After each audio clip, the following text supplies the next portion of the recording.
नमस्कार, गुलिस्तान न्यूज देख रहे हैं आप और खबर उत्तराखंड के साथ मैं शीतल शर्मा। बुलेटिन की शुरुआत करेंगे। चमोली जिले में हेलंग में निर्माणाधीन डैम साइट पर आज बड़ा भूस्खलन हुआ है। हेलंग में अलकनंदा के किनारे बन रही विष्णु घाट पीपल कोटी जल विद्युत परियोजना के डाइवर्जन साइट पर चट्टान टूटकर गिर गई है। बताया जा रहा है कि यहाँ पर करीब 200 मजदूर कार्यरत है और भूस्खलन का वीडियो वायरल हो रहा है, जिसमें देखा जा सकता है कि पहाड़ का बड़ा हिस्सा टूटकर डाइवर्जन साइट के नजदीक गिर रहा है। हालांकि उस वक्त वहां पर कोई मजदूर नहीं था, लेकिन अफरा तफरी का माहौल नजर आ रहा है।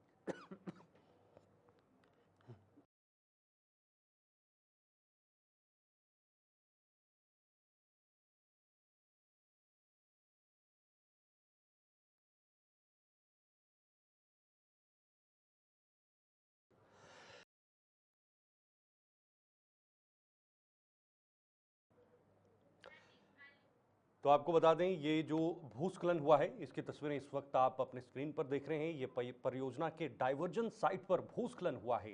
बेहद खतरनाक तस्वीरें ये नजर आ रही है।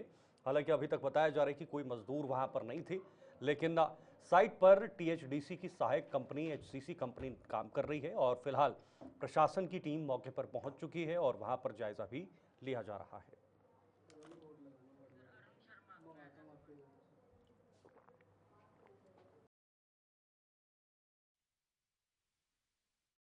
सहयोगी इस वक्त अरुण शर्मा जुड़ चुके हैं। पूरी जानकारी लेते हैं इस पूरे मामले को लेकर। ये जो हादसा हुआ है, अभी तक क्या अपडेट मिल रही है? अरुण जी, क्या अपडेट है इस पूरे हादसे को लेकर?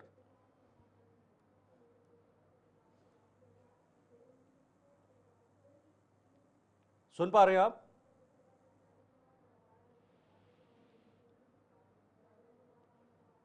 चलिए, फिलहाल उन तक हमारी आवाज नहीं पहुंच पा रही है, लेकिन दोबारा से आप जो तस्वीरें इस वक्त देख रहे हैं, ये डरावनी तस्वीरें हैं। ये वहां पर भूस्खलन हुआ है, लैंडस्लाइड हुआ है और ये निर्माणाधीन डैम साइट है, जहां पर भारी मात्रा में वहां पर ऊपर से जो लैंडस्लाइड है वो हो रहा है, पत्थर गिर रहे हैं। बेहद ही खतरनाक मंजर नजर आ रहा है।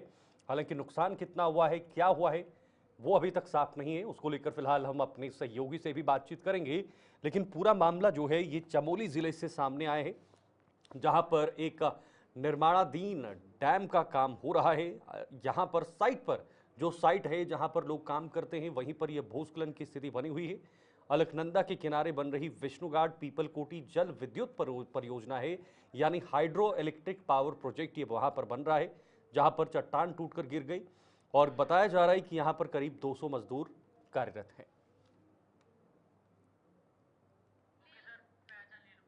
चलिए, फिलहाल हमारे साथ अरुण शर्मा जी वापस जुड़ चुके हैं।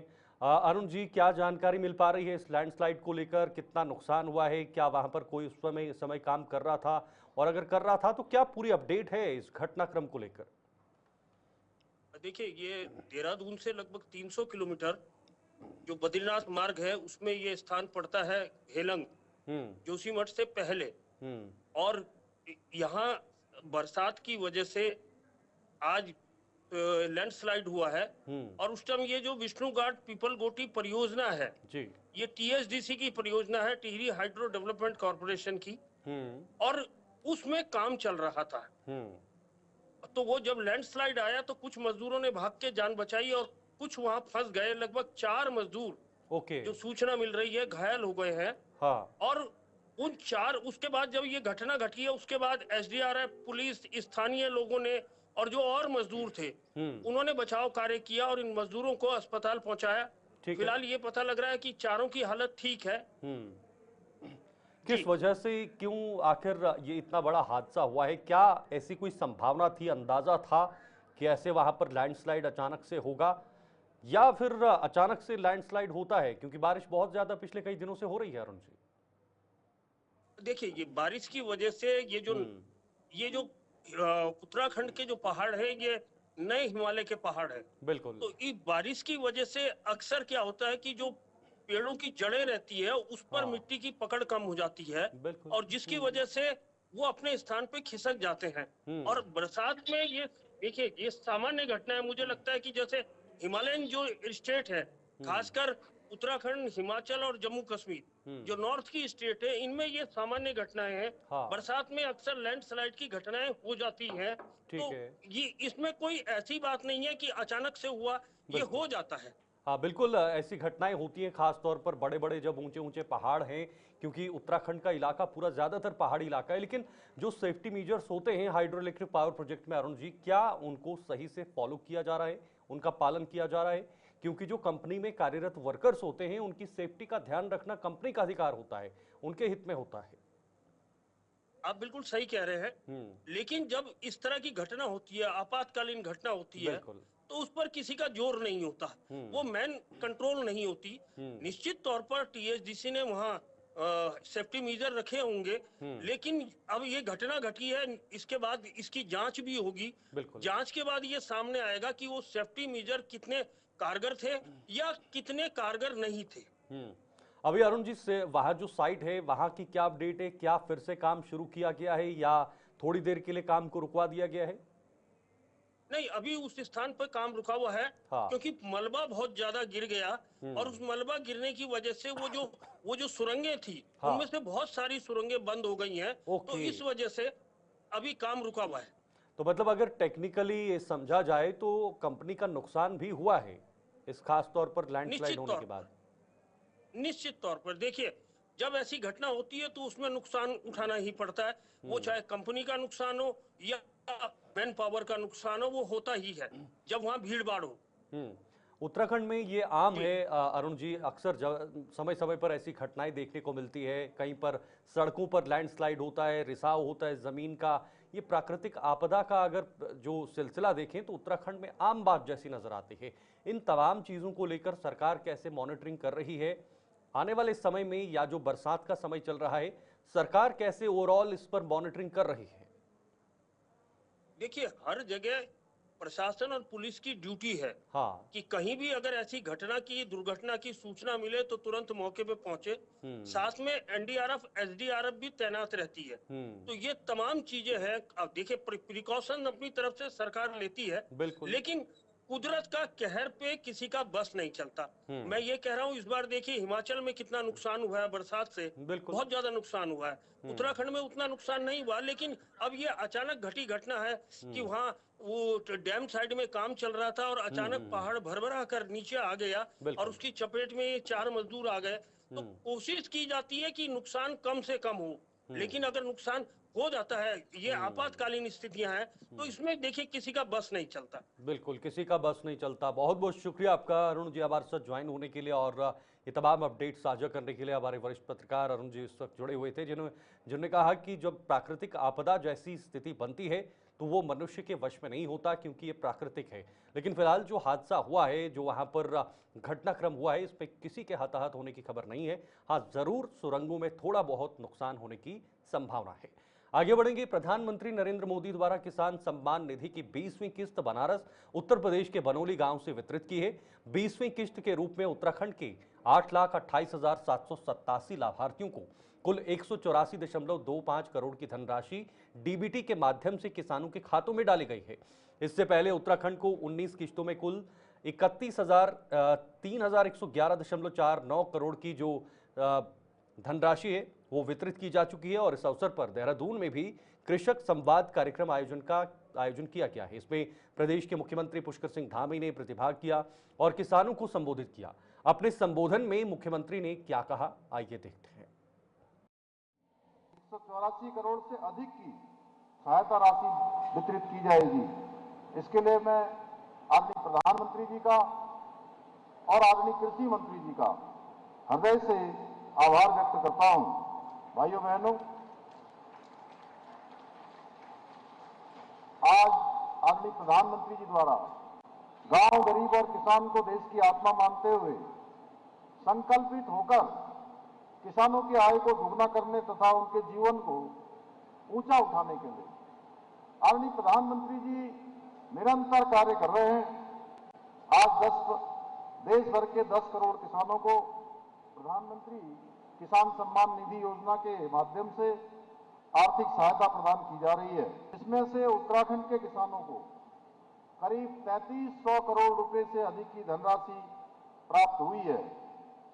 जब एक किसान के खाते में सहायता राशि पहुंचती है तो उसे ये बोध होता है कि कोई है जो वास्तव में उसे अन्नदाता मानकर उसके सम्मान को, उसके परिश्रम को और उसके अस्तित्व की परवाह कर रहा है, क्योंकि बीते 60 वर्षों में ने भी सच्चे मन से इसमें प्रयास नहीं किया, न ही उनको उचित सम्मान दिया। इसका प्रमुख इंजन मानते हुए जहां एक और किसान क्रेडिट कार्ड लिमिट को 3 लाख रुपए से बढ़ाकर 5 लाख रुपए करने का ऐतिहासिक निर्णय लिया गया है, वहीं किसानों को प्रोत्साहित करने के साथ साथ प्राकृतिक कृषि को, सिंचाई और कृषि तकनीकों के विकास पर भी विशेष फोकस किया जा रहा है। इतना ही नहीं, कृषि क्षेत्र को और अधिक सशक्त बनाने के लिए 14,000 करोड़ रुपए की लागत से 7 नई परियोजनाओं पर भी काम किया जा रहा है। भाइयों बहनों, राज्य के अंदर भी आदरणीय प्रधानमंत्री जी के मार्गदर्शन में हम अनेक काम किसानों के उत्थान के लिए कर रहे हैं।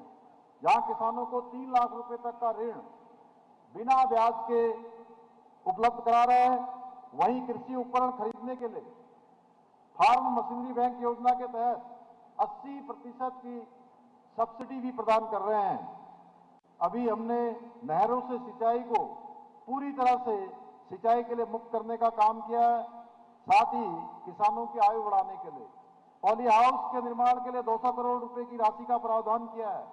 इसके साथ ही जहां हम गेहूं खरीद पर किसानों को 20 रुपए प्रति क्विंटल का बोनस प्रदान कर रहे हैं, वहीं गन्ने के रेट में भी 20 रुपए प्रति क्विंटल की हमने बढ़ोतरी की है। मुझे ये बताते हुए अत्यंत हर्ष हो रहा है कि प्रदेश में डबल इंजन की सरकार बनने के बाद अब तक किसानों के खातों में डीबीटी के माध्यम से जो राशि भेजी जा रही है, वो पिछले 22 वर्षों में भेजी गई राशि से कहीं अधिक है। भाइयों बहनों, हमारी सरकार द्वारा सब्जियों की तरह फलों के उत्पादन को बढ़ाने के लिए भी अनेक प्रयास किए जा रहे हैं। हाल ही में हमारी सरकार ने 1200 करोड़ रुपए की लागत से नई सेब नीति, कीवी नीति, state millet mission, dragon fruit नीति और जैसे अनेक कई महत्वपूर्ण योजनाओं को लागू किया है। इन नीतियों के तहत बागवानी को प्रोत्साहित करने के लिए किसानों को 80% तक की सब्सिडी प्रदान की जा रही है। यही नहीं, हमारी सरकार ने राज्य में विभिन्न योजनाओं और नीतियों को सफलतापूर्वक लागू किया है, जिससे आज प्रदेश के किसानों का समग्र विकास सुनिश्चित हो रहा है। इसी का परिणाम है कि नीति आयोग भारत सरकार के सतत विकास के लक्ष्यों को प्राप्त करने में हमारा पूरे देश के अंदर उत्तराखंड उस इंडेक्स में पहले स्थान पर पूरे देश के अंदर आया है। इधर सोनप्रयाग से गौरीकुंड के मध्य सड़क मार्ग बाधित होने के कारण विगत कुछ दिनों से अस्थायी तौर पर केदारनाथ की यात्रा रुकी हुई थी और इस दौरान सुरक्षा बलों की मदद से वैकल्पिक पैदल मार्ग से वापस लाया जा रहा था। आज मुख्य सड़क मार्ग, जो कि कुछ हद तक पैदल चलने लायक हो चुका है, पर आवागमन सुचारू होने पर सोनप्रयाग से यात्रियों के ग्रुप को गौरीकुंड होते हुए केदारनाथ के लिए भेजा गया है। पुलिस अधीक्षक रुद्रप्रयाग ने बताया है कि क्षतिग्रस्त हुए स्थल पर वाहनों के आवागमन शुरू होने तक श्रद्धालुओं को तकरीबन 22 किलोमीटर पैदल केदारनाथ धाम की यात्रा करनी होगी। बारिश होने की दशा में यहां पर यात्रियों की सुरक्षा के दृष्टिगत आवागमन को अस्थायी तौर पर रोका जाएगा। साथ ही यात्रियों से अपील की है कि मौसम पूर्वानुमान के अनुसार ही अपना यात्रा करेंगे। आगे बढ़ेंगे। श्री हेमकुंड साहिब की पवित्र यात्रा पूरे उत्साह और भक्ति के साथ जारी है और इस वर्ष अब तक 2,28,000 से अधिक श्रद्धालु गढ़वाल हिमालय की गोद में बसे इस पवित्र तीर्थ स्थल के दर्शन कर चुके हैं। सिख धर्म के सबसे महत्वपूर्ण तीर्थों में से एक श्री हेमकुंड साहिब अपनी आध्यात्मिकता और प्राकृतिक सौंदर्य के लिए विश्व विख्यात है। इस वर्ष अनुकूल मौसम ने यात्रा को और भी सुगम बनाया है।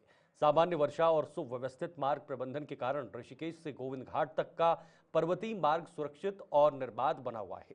पहाड़ी क्षेत्रों में होने वाले छोटे मोटे भूस्खलनों को त्वरित कार्रवाई द्वारा शीघ्र हटाया गया, जिससे यात्रियों की सुरक्षा और सुविधा सुनिश्चित हुई है। श्री हेमकुंड साहिब प्रबंधक ट्रस्ट के अध्यक्ष नरेंद्रजीत सिंह बिंद्रा ने सभी श्रद्धालुओं से आग्रह किया है कि वे इस अनुकूल मौसम का लाभ उठाकर जल्द से जल्द अपनी यात्रा की योजना बनाएं।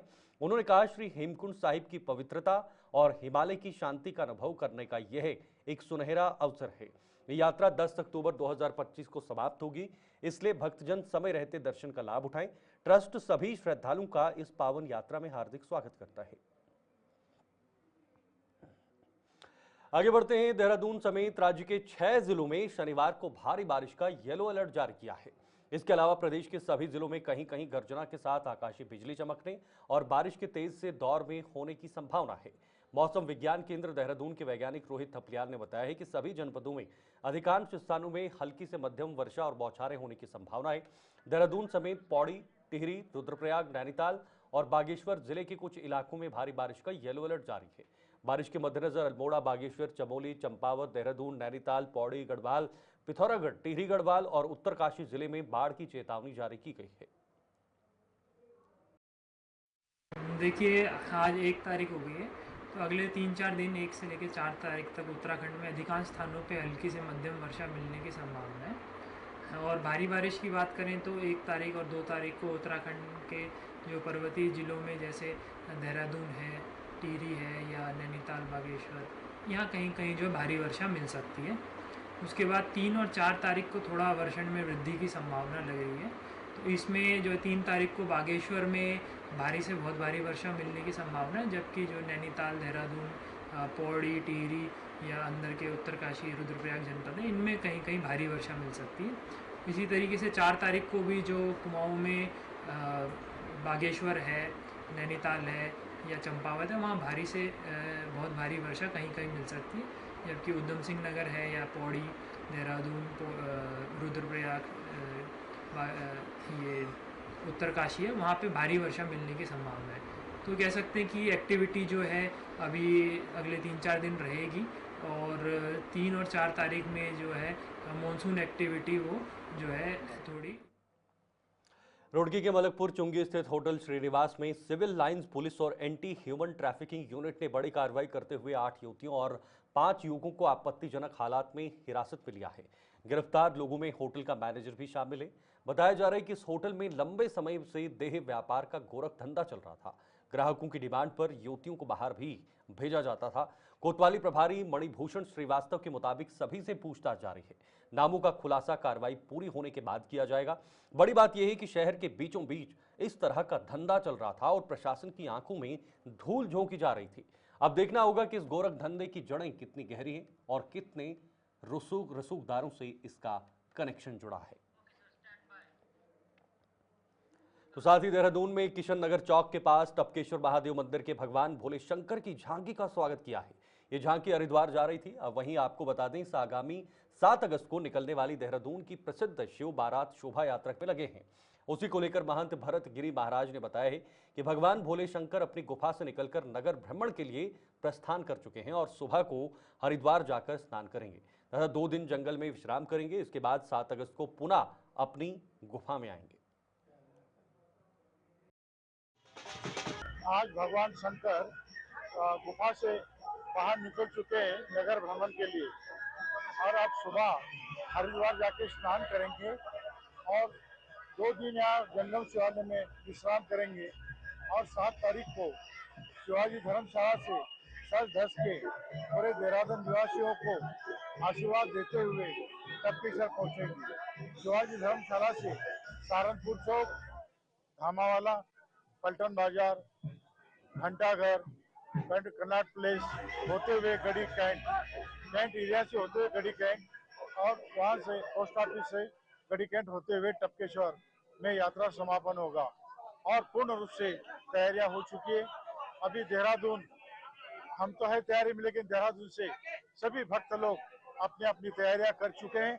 उन्हें इंतजार यही है कि भगवान शंकर की सवारी कब आएगी और हम उनके कब दर्शन करेंगे। सभी जगह भंडारों का भी आयोजन सभी भक्तों ने अपने मन से और सभी भक्तों की सहयोग से पूर्ण बाजार में शिवाजी धर्मशाला से लेके टपकेश्वर तक कहीं भी कोई जगह खाली नहीं। सभी जगह स्वागत द्वार बने हुए और सभी जगह भंडारों का भी आयोजन किया जाएगा, भक्तों का स्वागत किया जाएगा। आप लोग भी 7 अगस्त को आइए और ये विशाल आयोजन एवं भगवान के टपकेश्वर महाराज के विशाल स्वरूप का आप लोग भी सब दर्शन करें और सावन मास का पर्व हम लोग जो मना रहे, गुफा में आके भगवान शंकर को 1 लोटा जल चढ़ाए एवं भंडारे का, शोभा यात्रा के भंडारे का भी प्रसाद ग्रहण करे और 1 साल के लिए भगवान शंकर से आशीर्वाद प्राप्त करे। आज का दिन ऐसा है जब भगवान शंकर उत्तराखंड की राजधानी देहरादून में सी व्यू सेवा ट्रस्ट के द्वारा कुष्ठ आश्रम में वस्त्र वितरण कार्यक्रम का आयोजन किया गया। ये कार्यक्रम देहरादून के क्षेत्र रेस कोर्स में स्थित श्री राम कुष्ठ आश्रम में किया गया। ट्रस्ट द्वारा आश्रम में रहने वाले जरूरतमंद लोगों को वस्त्र वितरित किए हैं। ये कार्यक्रम ट्रस्ट की सेवा ही संकल्प पहल का एक हिस्सा था, जिसका उद्देश्य समाज के वंचित और कमजोर वर्गों की सहायता करना है। ट्रस्ट के सदस्यों ने आश्रम में रहने वाले बुजुर्गों, महिलाओं और बच्चों से मुलाकात की और उन्हें विभिन्न प्रकार के नए वस्त्र भेंट किए। इन वस्त्रों में गर्म कपड़े, कंबल और दैनिक उपयोग के अन्य परिधान भी शामिल थे। इस अवसर पर ट्रस्ट के अध्यक्ष ने कहा, हमारा लक्ष्य सिर्फ वस्त्र वितरित करना नहीं, बल्कि इन लोगों के चेहरों पर मुस्कान लाना और उन्हें यह एहसास दिलाना है कि वे अकेले नहीं हैं। कदम उठाते हुए श्री राम कुष्ठ आश्रम सेवा समिति रेस कोर्स में रहने वाले कुष्ठ पीड़ित लोगों के लिए वस्त्र वितरण का आयोजन किया। ट्रस्ट के सदस्यों ने आश्रम के निवासियों को गर्मजोशी और सम्मान के साथ वस्त्र भेंट किए, जिससे उनके चेहरों पर मुस्कान आई। कि यह पहल न केवल जरूरतमंदों की सहायता प्रदान करती है, बल्कि समाज में सेवा और सद्भावना का उदाहरण स्थापित करती है। ट्रस्ट द्वारा भविष्य में भी इस तरह के कार्यक्रम। अगली खबर की तरफ बढ़ेंगे। विकासनगर डाक पत्थर रोड की दुर्दशा एवं सड़कों में बने गड्ढों से आए दिन दुर्घटनाएं हो रही हैं। सड़क की खराब स्थिति से आक्रोशित जन संघर्ष मोर्चा अध्यक्ष रघुनाथ सिंह नेगी ने मोर्चा टीम के साथ सड़क का निरीक्षण कर विभागीय अधिकारियों द्वारा बरती जा रही लापरवाही के प्रति नाराजगी जताई है। जन संघर्ष मोर्चा के अध्यक्ष ने कहा कि सड़क में पड़े गड्ढों की वजह से कई बार वाहन पलटे हैं और कई लोग घायल हुए हैं, लेकिन विभागीय अधिकारियों का इस ओर ध्यान नहीं है। ऐसा प्रतीत होता है कि विभाग किसी बड़ी अनहोनी का इंतजार कर रहा है। आप देख सकते हैं डाक पत्थर जो रोड है नवाबगढ़ के आसपास इतना ज़्यादा क्षतिग्रस्त है कि खड्डे आधा फीट के खड्डे हुए हैं और कई बार तो लोग अपने पैसे से इनको भर रहे हैं। तो यहाँ जो बाईपास रोड है, बाईपास में भी यही हाल, वहाँ तो इतनी बुरी हालत है कि 1.5 फीट के गड्ढे। हमारे जो विभाग क्यों असंवेदनशील बना हुआ है। अगर जैसे अभी आपने देखा होगा 2-4 दिन पहले कई वाहन पलट भी गए, तो बारिश जब होती है तो ये नहीं पता लगता कितना पानी है।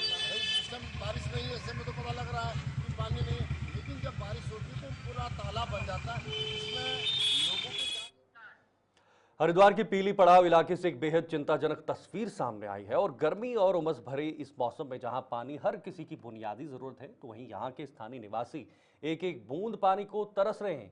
पिछले 1 महीने से जल संकट ने लोगों की जिंदगी मुश्किल में डाल दी है। हालात इतने खराब हैं कि इंसान तो इंसान, जानवर भी प्यासे घूम रहे हैं। पानी की किल्लत अब बर्दाश्त के बाहर हो चुकी है। पिछले 1 महीने से क्षेत्र में पीने के पानी की आपूर्ति ठप पड़ी है।